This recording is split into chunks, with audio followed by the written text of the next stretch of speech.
Oi, gente, meu nome é Lorena e hoje vamos continuar o projeto Relendo o Trono de Vidro.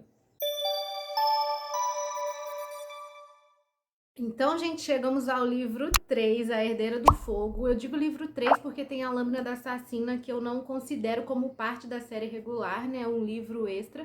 Também já tem a resenha aqui com o resumo tudo certinho, mas esse aqui então é o terceiro volume e digamos que assim, gostei.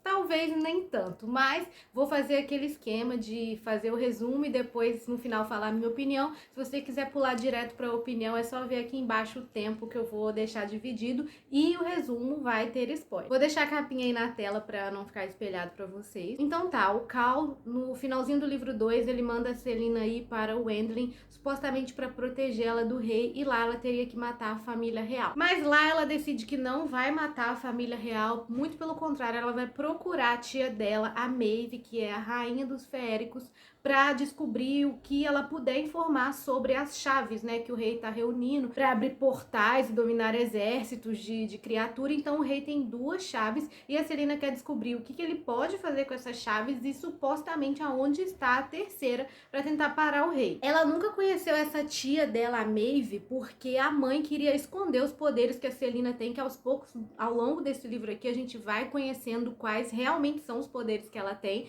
porque lá no livro 2 a gente já sabe que ela é feérica, né? Ela já se transformou lá, o Cal viu, nananã, terminou com aquela confusão toda. E a mãe da Celaena nunca quis que essa tia, a Maeve, tivesse acesso aos poderes da Celaena, e a gente ainda não sabe por quê. Então as duas não se conhecem, a Celaena não sabe nada a respeito dessa tal tia Maeve. Enquanto isso, na corte, o Cal está fazendo nada. Ele se junta ao Aedion, que é primo da Celaena, que tá fazendo um pouco mais que nada. E os dois conhecem dois espiões que supostamente são da corte de Terracem, e eles estão ali entre os rebeldes de Adarlan, aqueles que a Celaena descobriu lá no livro 2, que estavam tentando descobrir se a rainha de Terracem ainda estava viva. Então, são dois. Também estão fazendo nada, juntam esses quatro machos para fazer nada, porque basicamente o que eles ficam fazendo lá em Adarlan é especulando se a rainha tá viva, onde que ela tá, quem sobrou da corte, mas assim, nada além disso. Já o rei, ele juntou-se às bruxas e criou serpentes aladas para essas bruxas montarem. Quando a magia parou de funcionar em Adarlan, as bruxas pararam de conseguir voar nas vassouras dela, mas aí o rei fez essas criaturas e supostamente ele vai usar as bruxas para jogos de guerra.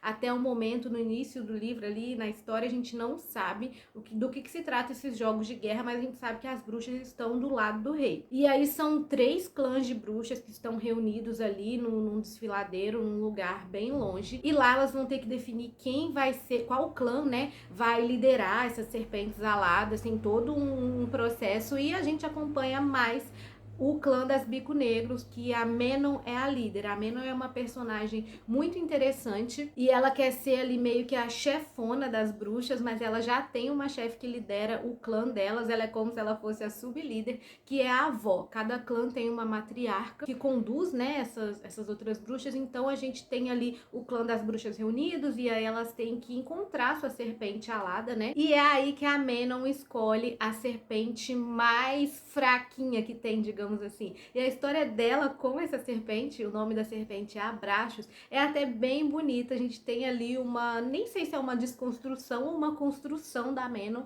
porque as bruxas supostamente elas não têm piedade, não têm coração, elas são máquinas de matar, e essa é a essência dela. Mas a Menon não é que ela seja boazinha, mas ela descobre que por muito tempo ela foi controlada e manipulada, e agora ela tá começando a despertar, fazer as próprias escolhas, e ao mesmo tempo ela tem que enfrentar a avó e o clã, né, das outras bruxas. Então a história dela com a serpente alada vem ali para dar um respiro, né, na história, que até o momento não tá acontecendo muita coisa. Por quê? Lá no castelo, como eu disse, o Cal e o Aedion estão ali fazendo nada. O Dorian conheceu uma curandeira que tá ajudando ele com a magia, né? O pai dele não pode descobrir que ele tem magia, só que ele ainda não sabe controlar. Então a magia dele dispara sem querer, às vezes ele nem sabe se quem tá por perto é ou não uma pessoa que pode contar pro pai dele. Então ele conhece essa curandeira, o nome dela é Sorcha, e os dois vão tentar encontrar maneiras dele conseguir controlar ou tentar dominar a magia dele. Aí os dois acabam se apaixonando. Voltando lá pra Celaena, ela encontra essa tia.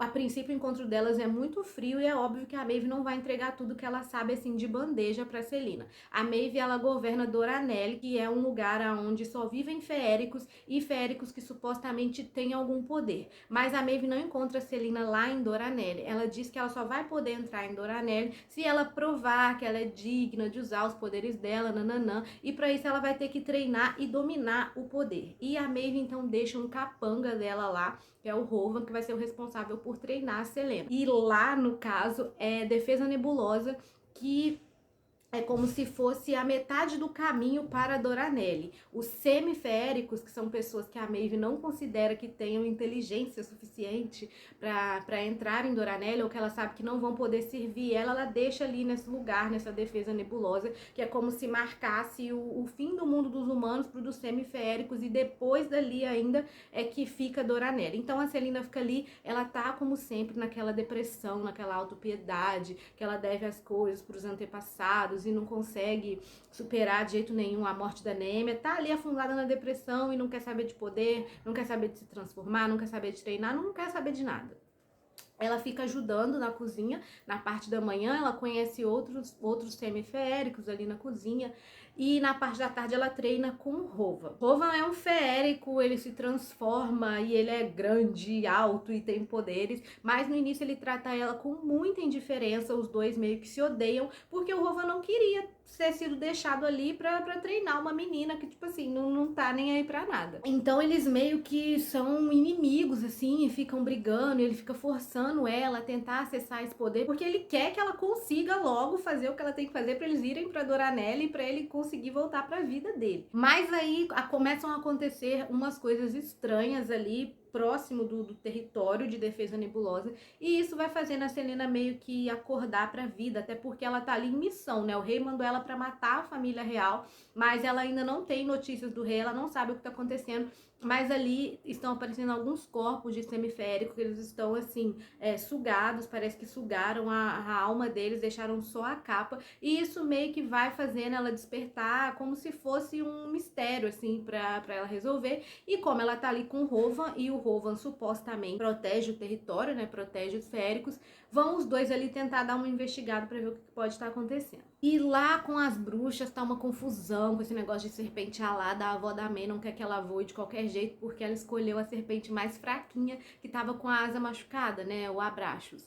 E a avó dela fala, olha, ou você voa com ele, eu não quero nem saber se você vai cair, se ele não vai conseguir se manter no ar, eu só quero você voando, porque os jogos de guerra vão começar. E fica um tempo assim, pelo menos na parte 1 e até a metade da parte 2 nisso. A Celaena lá não querendo treinar, não querendo fazer nada, não querendo acessar os poderes, o Dorian com a Sorcha se apaixonando e tentando dominar os poderes dele, o Cal com a Edion especulando quais vão ser os próximos passos, ao mesmo tempo tentando esconder do rei que eles estão ali aliados. Mas aí o Cal até que acaba fazendo uma descoberta interessante. Ele descobre para onde o rei tá mandando alguns soldados, também descobre a localização das torres que supostamente foram responsáveis, né, por parar a magia, e ele descobre que o rei está mandando supostos soldados para atacar justamente o lugar para onde ele mandou a Celaena. Então, assim, ele tá desesperado porque foi ele que mandou ela para lá, para Wendling, para começo de conversa. Mas a Celaena também, lá com o Rovan, ela já descobriu que tá acontecendo alguma coisa errada e que eles vão ser atacados.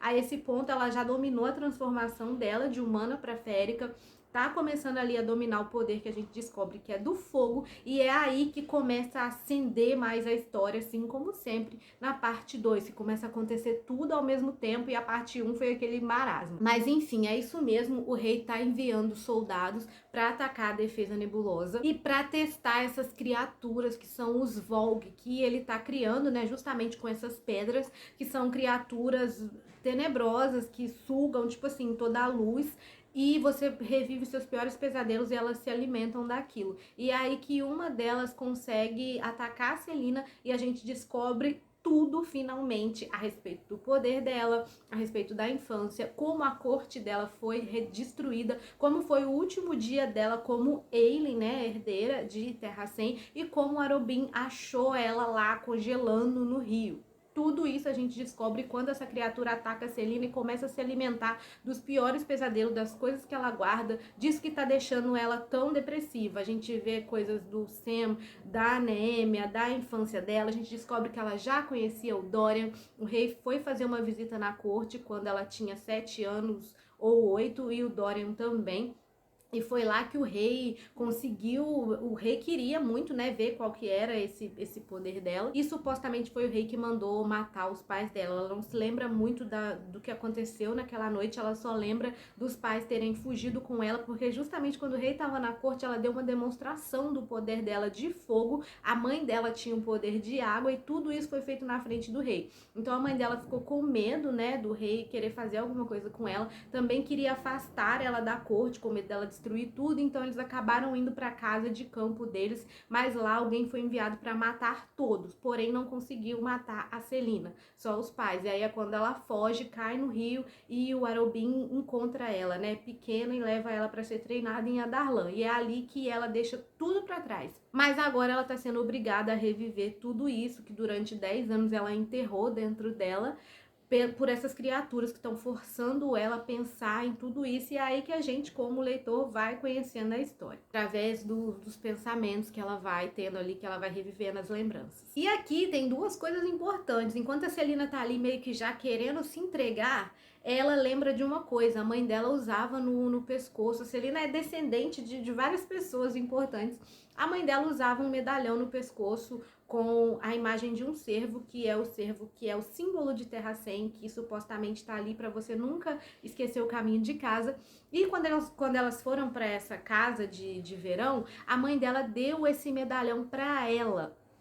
E foi o medalhão que ela usou quando ela caiu no rio e o Arobin encontrou ela lá no rio, quase morrendo, mas ela estava com o medalhão no pescoço. E esse medalhão é justamente a terceira chave, a que o rei está procurando e agora está com quem? Com o Arobin lá em Adarlan. O Arobin tirou essa chave dela porque ele é um safado, todo mundo já sabe. Ele provavelmente desconfiou de quem a Celina era, né? Ele desconfiou da criança que ele estava pegando ali, porque todo mundo ouviu falar do massacre que o rei fez na corte, que ele chegou a matar os pais da Celina. Então o Arobin meio que ligou uma coisa com a outra, né? Uma criança desaparecida, aconteceu esse massacre e ninguém sabe cadê a herdeira. Ele desconfiou, tirou o medalhão do pescoço dela e ninguém sabe onde tá. Mas isso aí dá um gás pra Celina. E outra coisa, ela começa a ter essas lembranças e ela vai se perdoando, né? O que aconteceu não foi culpa dela, ela vai entendendo isso, ela tem umas visões também com a Neemia, com o Sam, com os próprios pais. Então ela meio que acorda, né, pra vida ali, e ela consegue derrotar essa criatura com fogo. O poder da Celina é muito forte, muito importante, ela é muito poderosa e ela consegue derrotar essas criaturas que o rei mandou pra lá. Mas com isso, ela fez uma demonstração dos poderes dela, e aí todo mundo viu e todo mundo sabe agora que a herdeira de Terracem realmente tá viva, e esse boato começa a correr. Mas lá na corte, o rei acabou descobrindo que o Aedion estava trabalhando contra ele, então ele convoca o Aedion, o Cal e o próprio Dorian com a Sorcha para uma reunião. E a gente já sabe que as reuniões do rei terminam em morte, então ele já descobriu, não tem mais como negar. Só que ele não mata o Aedion, porque ele sabe que o Aedion era primo da Ailyn. Então ele pensa, se ela estiver realmente viva e eu manter ele preso aqui, ela vai vir tentar resgatar o primo, então é assim que eu vou pegar a herdeira de Terracem. O Aedion então é mandado para as masmorras, só que a Sorcha, que também tá ali, ela era uma informante, a gente acaba descobrindo isso no último minuto. As duas supostas pessoas da corte, o Rain e o Murtagh, que é o avô dele, eles estavam ali com o Cal e o Aedion, lembra? Especulando, só que o Rain recebia notícias do castelo, de tudo que estava se passando, e quem mandava essas notícias para ele em forma de carta era a Sorcha, e a gente descobre isso, nem o Dorian sabia, a gente não sabia. Descobre isso ali na hora, o Dorian fica chocado, mas o pai dele simplesmente manda arrancar a cabeça da Sorcha. E nisso o Cal fica, tipo, transtornado. O Cal já estava tentando dar um jeito de tirar o Dorian e a Sorcha do castelo, porque ele sabia que o negócio estava azedando. Quando ele ouviu os boatos de que a Aelin acordou para a vida e vai lutar e vai reunir a corte de novo, ele já sabia que o rei ia ficar enfurecido. Só que antes, né, deles conseguirem fazer essa fuga, o rei acabou convocando eles. Aí, quando ele faz isso com a Sorcha ali, o Cal decide entregar a espada e fala que não quer mais servir o rei. Aí o rei fala, então tá bom, vou te matar. Mas aí, quando o rei dá a ordem para matar o Cal, o Dorian não aguenta, a magia dele explode, ele já tá ali alucinado porque mataram a Sorcha, né, a namorada dele, mataram não, o próprio pai mandou matar. E aí ele dá uma demonstração da magia na frente do pai. A magia do Dorian é gelo, né? Vento. Ele acaba parando ali as pessoas que estão tentando matar o Cal. O próprio pai dele, ele controla com a magia para o Cal conseguir fugir. E o Cal não tem outra escolha, ele foge ali pelaquela entrada secreta lá do quarto da Celina. E eu acho interessante que ele lembra de pegar ligeirinha a cachorra antes de fugir. Aí o Cal foge, vai embora, a gente não sabe para onde ele foi. Mas aí o rei fala, eu tinha certeza que você tinha magia. E o que o rei faz? Aprisiona o Dorian, coloca um colar nele, que é também o colar que as criaturas usam, né, para ser controladas ali por aquela pedra. Tem o anel e tem o colar. O Dorian acaba recebendo o colar e tá perdido. E aí, voltando lá pra Celina com Rovan, ela conseguiu sim derrotar essas criaturas, mas ela teve a ajuda do Rovan. Eles supostamente fizeram uma ligação lá, muito rara de acontecer entre feéricos. Eles se ligaram como se fossem almas gêmeas e conseguiram derrotar essas criaturas. Mas, apesar de agora ela estar apta para entrar em Doranelle e conversar com a tia, o Rovan burlou ali algumas ordens, porque a Maeve não é lá essa coisinha bondosa, ela é até muito má. E quando ela soube que a defesa nebulosa seria atacada, ela simplesmente não quis enviar ajuda, porque para ela os semiféricos não eram dignos da ajuda dos feéricos e ela mandou o Rovan voltar. E ele não voltou, preferiu ficar ali ajudando as pessoas, né, que é o óbvio. E aí a Celina chega em Doranelle e percebe que a tia não vai contar de bom grado, assim, o que ela tá querendo saber. A Maeve, assim como o rei, tá querendo ter acesso, além de saber dos poderes da Celina, do que ela é capaz, ela também tá querendo ter acesso à última chave. E para tentar fazer a Celina falar, ela pega o Rovan e começa a punir ele na frente da Celina. Mas como agora ela não está mais afundada em depressão, em autopiedade e sabe dominar os poderes dela, ela dá uma demonstração ali pra tia e fala, eu vou queimar tudo se você não parar de fazer gracinha. E aí a tia dela fica puta e libera o Rovan. O Rovan era ligado a Maeve por juramento de sangue. A Celina obriga ela a libertar ele desse juramento de sangue. E o Rovan faz o juramento pra Celina. Então agora eles estão ligados pra sempre. E ela fala que tá indo embora. Ela tinha uma carta na manga ali, que ela acabou descobrindo umas coisas do passado da tia. Mas agora ela fez uma inimiga mortal. Se é que já não era inimiga, né? A Maeve, ela deixa eles irem embora. Então ela vai embora dali junto com o Rovan. Acabou que ela não descobriu tanta coisa assim, mas a Maeve não sabe que a Celina tá indo pra Darlan pra pegar a terceira chave. Isso ela deixou escondido. A Maeve meio que desconfia, né? Porque quando ela tava punindo o Rovan ali, o Rovan foi obrigado a falar algumas coisas, porque como ele era ligado com a Maeve por sangue, ele não conseguia mentir pra ela. Então ela perguntou, você acha que a Celina sabe onde tá a chave? Aí ele foi obrigado a falar que a Celina desconfia. Então a Maeve sabe que talvez a Celina esteja no rastro dessa última chave, mas ela e o Rovan fugiram de Doranelle e foram embora. E agora tem um problema, a Celina precisa voltar pra Darlan. O rei não sabe que a Celina é a Aelin, mas agora ela tá ali na corda bamba, né? Porque se ele chegar a desconfiar, mas ela precisa ao mesmo tempo descobrir onde o Erobin guardou o medalhão. O Rovan não pode ir com ela, porque ele tem 2 metros de altura, é cheio de tatuagem, tem orelha pontuda, chama muita atenção. E em Adarlan a magia não funciona, então ele não consegue se transformar em pássaro. A Celina vai ter que ir sozinha, ela não sabe o que aconteceu no castelo com o Dorian, não tá em contato com o Cal, ninguém sabe onde o Cal tá porque o Cal fugiu, então ela vai ter que voltar meio que à própria sorte. Quando ela chegar ela decide o que ela vai fazer. E então terminamos assim, Celina voltando pra Darlan, ela vai ter que voltar como Celina, mas ela já aceitou que ela é a herdeira de Terracem, que ela é a Aelin, ela já tá em domínio dos próprios poderes, ela vai lutar, vai reunir a corte, só que infelizmente ela precisa voltar antes para tentar achar a terceira chave.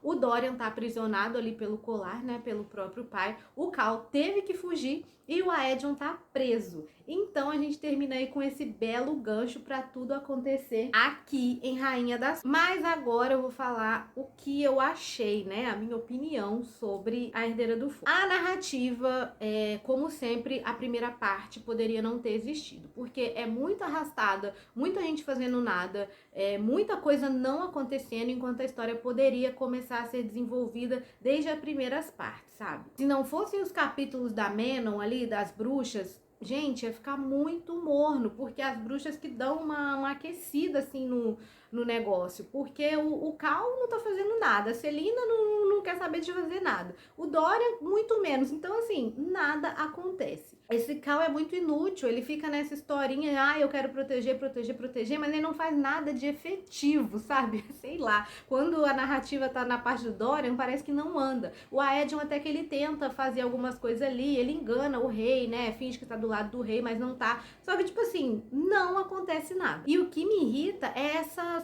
coisa da Celina de não quero ser rainha, não quero lutar, não quero fazer nada. Então, por que ela foi para início de conversa, sabe? Ela é muito contraditória. Uma hora ela quer lutar, outra hora ela não quer, outra hora ela tá ainda em desespero e não consegue esquecer o passado. É um saco. Mas uma coisa que me agradou mais nessa releitura foi o relacionamento dela com o Rovan. Na primeira vez que eu li, eu não tinha gostado muito, mas agora eu consegui entender, assim, as camadas do Rovan e por que ele demorou tanto pra conseguir acessar a Celine, por que eles demoraram tanto pra se tornarem um par, digamos assim.